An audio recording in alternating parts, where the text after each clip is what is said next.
How to fix VLC Media Player not playing YouTube videos 2025 easy fix. So hey everyone, come back to the channel. So first of all, you need to open the web browser and search for the YouTube LOF file on the browser, and just have to click on the GitHub page from here, and you just have to simply download the codes. Like from here, you just have to simply click on here and download raw file.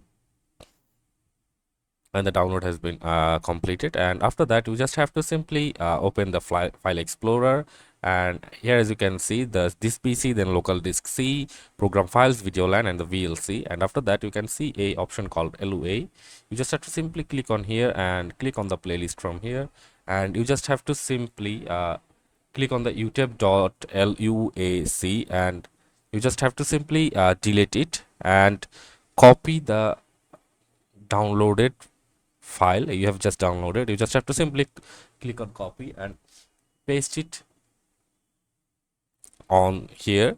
And before deleting this one, you can just copy it and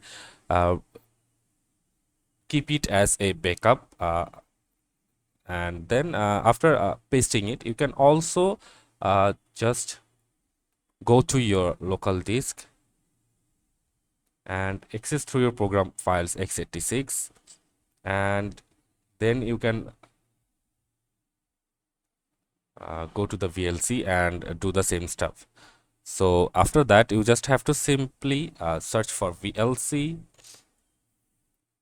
and open it, and then you can just play any YouTube video you want to play from here, and hopefully it will now work and play the YouTube video. So that's it for this video guys. See you on the next one.